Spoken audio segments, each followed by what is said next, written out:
जंगल में बहुत तेज बारिश हो रही थी। मीनू मौसी और रानू चिड़िया आपस में बातचीत कर रही थी। मीनू मौसी, जंगल में 3 दिन से लगातार बारिश हो रही है। अब तो इस बारिश को बंद हो जाना चाहिए। तुम सही कह रही हो रानू। लगातार हो रही बारिश से सभी बहुत ज्यादा परेशान हैं और चिंतित भी। मैं जरा जंगल का एक चक्कर लगा कर आती हूँ। इतना बोलकर रानू चिड़िया बारिश के बीच उड़ने लगी। रानू चिड़िया उड़ते हुए कुछ ही दूर गई थी कि तभी उसकी नजर एक बकरी के बच्चे पर पड़ी, जो कि बारिश में भीगता हुआ कांप रहा था। अरे ये बकरी का बच्चा तो ठंड में कांप रहा है। लगता है ये अपने घर का रास्ता भूल गया है।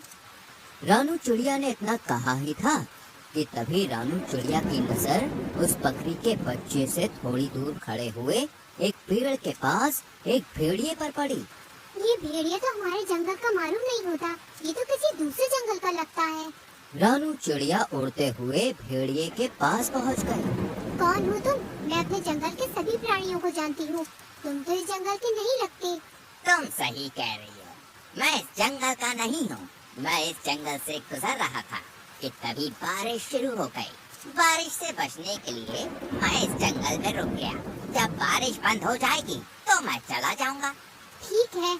इतना बोलकर रानू चिड़िया उस बकरी के बच्चे के पास जाकर बोली, तुम यहाँ पर क्या कर रहे हो? तुम्हारी माँ कहाँ है और तुम्हारा नाम क्या है? मेरा नाम गोलू है। मैं बारिश में खेल रहा था, मगर खेलते खेलते बहुत दूर निकल आया और घर का रास्ता भूल गया। इतना बोलकर गोलू रोने लगा। तुम चिंता मत करो, मैं तुम्हें तुम्हारे घर ले जाऊंगी। मेरी माँ मना कर रही थी, लेकिन मैंने उनकी बात नहीं मानी। तुम्हें अपनी माँ की बात माननी चाहिए थी। चलो मेरे साथ। रानू चिड़िया गोलू को लेकर कुछ ही दूर चली थी कि तभी गोलू की माँ गोलू को ढूंढते हुए वहाँ पर आ गई। तुम कहाँ चले गए थे गोलू? तुम्हें पता है मैं कितनी परेशान हो गई थी। अपनी माँ को देखकर गोलू खुश होते हुए बोला, मैं आपकी अब हमेशा बात मानूंगा माँ। रानू चिड़िया गोलू की ओर देखकर बोली, अब तुम अपनी माँ के साथ घर चले जाओ और जब तक बारिश बंद नहीं हो जाती तब तक बाहर खेलने मत आना। गोलू अपनी माँ के साथ चला गया और रानू चिड़िया उड़ते हुए मीनू मौसी के पास जाकर सारी घटना बताने लगी। रानू चिड़िया की बात सुनकर मीनू मौसी बहुत गहरी सोच में डूब गई। मीनू मौसी, आप इतनी गहरी सोच में क्यों डूब गई? कहीं वो भेड़िया उस मासूम बकरी के बच्चे को नुकसान पहुंचाने की तो नहीं सोच रहा था ना? अरे नहीं मीनू मौसी, वो भेड़िया तो खुद डरा सहमा पेड़ के नीचे खड़ा हुआ था। बारिश बंद होने के बाद वो चला जाएगा। अगले दिन बारिश थम गई। रानू चिड़िया धूप का आनंद ले रही थी कि तभी मोनू चिड़िया वहाँ पर आकर रानू चिड़िया से बोली, अरे रानू, तुम यहाँ आकर बैठ गई हो और वहाँ पर बेचारी एक बकरी फुट फुट कर रो रही है। कौन सी बकरी फुट फुट कर रो रही है? मुझे नहीं पता। वह बेचारी अपने बच्चे को ढूंढती फिर रही है। उसका कहना है कि उसका बच्चा कल रात से घर से लापता है। चलो मेरे साथ। रानू चिड़िया मोनू चिड़िया के साथ तुरंत वहाँ पर चली गई।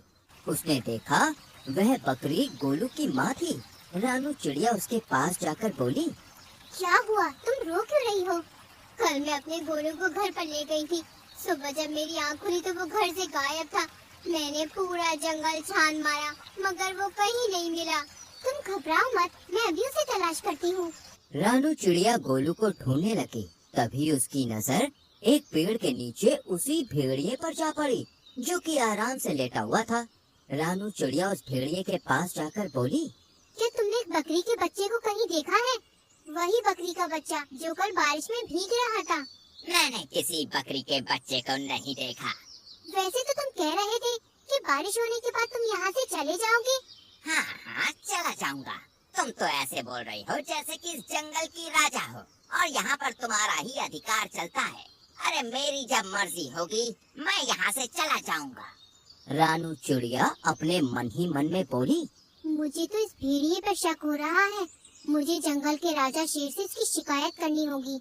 रानू चिड़िया जंगल के राजा शेर के पास चली गई और सारी घटना बताती हुई बोली, मुझे उस भेड़िए पर शक हो रहा है। तभी शेर क्रोधित होकर रानू चिड़िया से बोला, इसका मतलब वो भेड़िया सही बोल रहा था।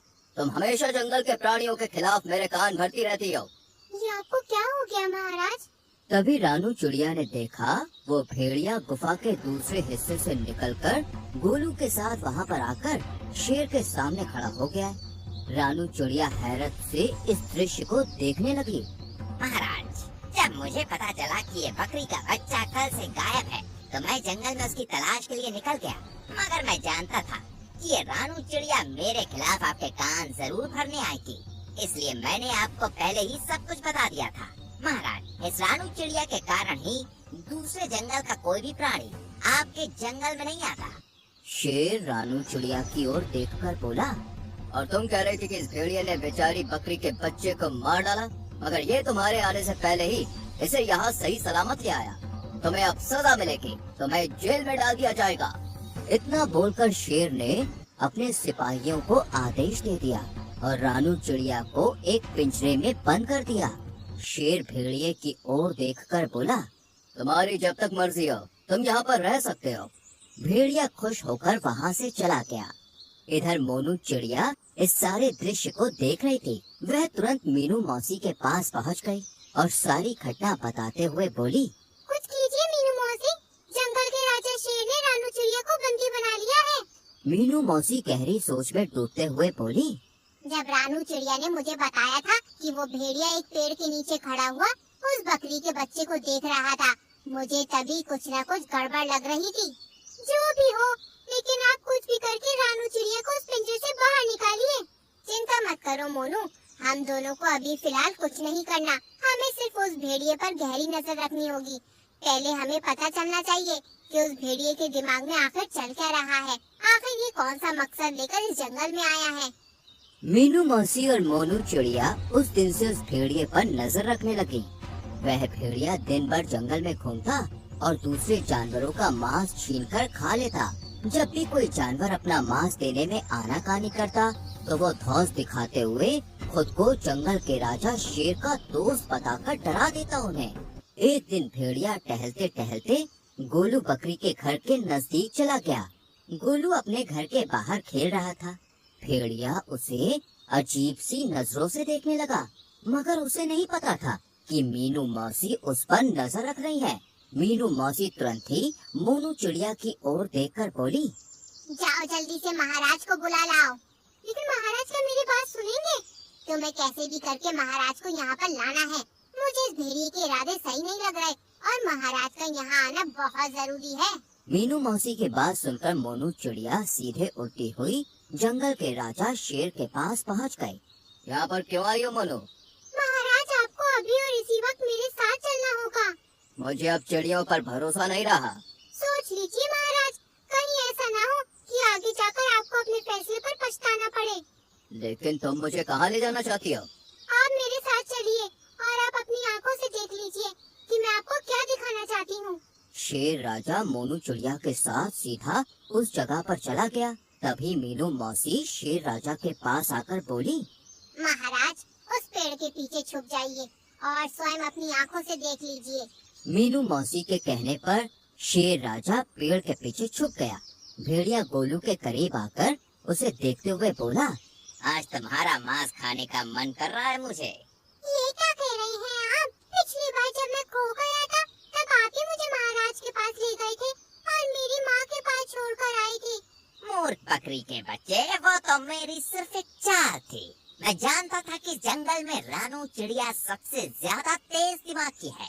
मैंने उसे फंसाने की योजना बनाई थी। मैं कुछ समझा नहीं। जब तू सो रहा था ना, तब मैं चुपके से तुझे अपने मुंह में दबाकर जंगल के दूसरे हिस्से में छोड़ आया था और फिर खुद ही तुझे जगाकर महाराज के पास छोड़ आया।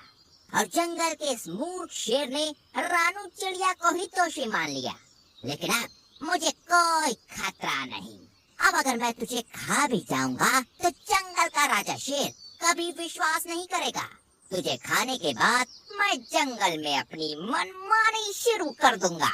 इतना बोलकर भेड़िया गोलू बकरी के बच्चे के ऊपर हमला करने वाला था कि तभी शेर दहाड़ता हुआ वहाँ पर आ गया।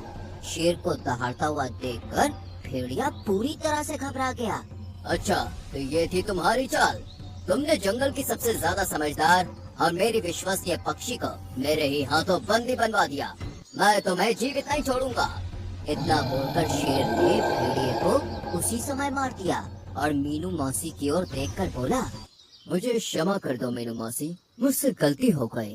कोई बात नहीं महाराज, वो भेड़िया बहुत ही ज्यादा चतुर था और उसने अपनी चतुराई का फायदा उठाकर आपकी आंखों में विश्वास की पट्टी बांध दी थी। शेर राजा ने रानू चिड़िया को आजाद कर दिया, लेकिन इस बार सबकी हीरो मीनू मौसी बन गई।